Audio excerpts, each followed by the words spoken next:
স্বয়ং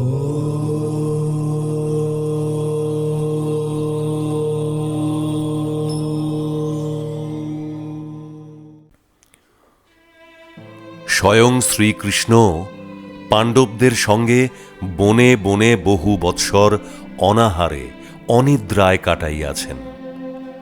বহু যুদ্ধ বিগ্রহাদিতে বহু কষ্ট পাইয়াছেন। তিনিও প্রারব্ধ ভোগ হইতে রেহাই পান নাই।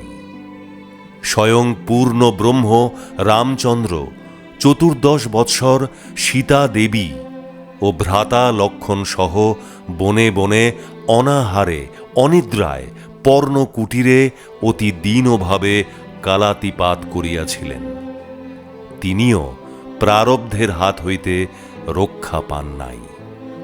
দেখুন, আমারও পায়ে মাঝে মাঝে বাতের আক্রমণ হইয়া ঘরের মধ্যেই আবদ্ধ থাকিয়া কত কষ্ট পাইয়া থাকি।